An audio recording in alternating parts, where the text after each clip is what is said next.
2022 में जब नीतीश कुमार जी मोदी जी को छोड़कर और तेजस्वी प्रसाद यादव जी के साथ सरकार बनाए तो क्या फायदा मिला?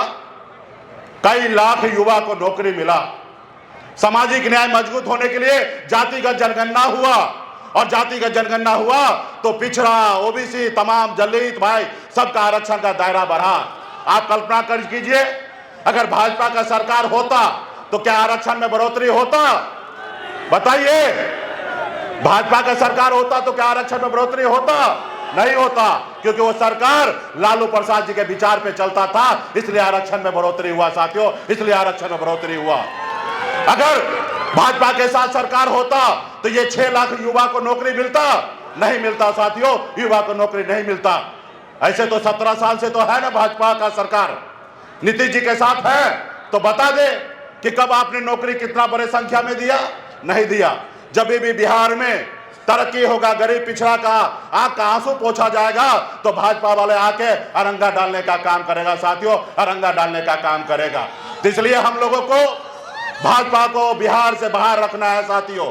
आज भाजपा मजबूत होता है तो नागपुर मजबूत होता है, गुजरात मजबूत होता है, लेकिन बिहार वहीं का वहीं रहता है। हम सब का कर्तव्य बनता है कि हम लोग एक साथ होकर मजबूती से हम अपने बिहार के बारे में सोचेंगे, और हमने तो निर्णय ले लिया है कि आने वाला समय में, अभी तो हम मजबूती से 40 के 40 सीट जीतेंगे, और आने वाला समय में श्री तेजस्वी प्रसाद यादव जी के नेतृत्व में अपना सरकार बनाएंगे साथियों। और बिहार में जो नौकरी देने का सिलसिला चालू हुआ था, वो आने वाला समय में उससे भी बड़े संख्या में नौकरी हम लोग मिलकर देने का काम करेंगे साथियों। इसलिए साथियों, इस चंपारण के धरती पर 3 लोकसभा सीट है। एक राष्ट्रीय जनता दल की पार्टी वाल्मीकि नगर लड़ेंगे, और बेतिया से कांग्रेस पार्टी है, और मोतिहारी से वीआईपी पार्टी का प्रत्याशी वहां पे आएंगे साथियों। और आप सब मजबूती से सारे 40 के 40 लोकसभा सीट मजबूती से जिताने का काम कीजिएगा, तब आने वाला समय में गरीब का कल्याण होगा साथियों।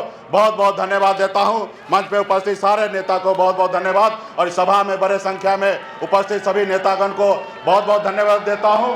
चुनाव के समय में फिर से मैं आप लोगों के बीच में आऊंगा, और पार्टी का एक एक नेता, आपने संकल्प लिया था, हाथ में गंगा जल लेके मां गंगा को सौगंध खाया था कि आने वाले समय में अपने बच्चे के भविष्य के लिए लड़ाई लड़ेंगे। वो संकल्प को याद रखिएगा, एक एक गांव में जाइएगा, एक एक टोला में जाइएगा, और सभी को याद दिलाकर अपने महागठबंधन, इंडिया गठबंधन के पक्ष में पूरे बिहार में मजबूती से खड़ा होकर वोट गिराने का काम कीजिएगा। बहुत बहुत धन्यवाद देता हूँ सभी साथी को। बहुत बहुत धन्यवाद। अब मैं भाषण आता देने के लिए आपको सादर आमंत्रित करती हूँ आदरणीय दीपक यादव।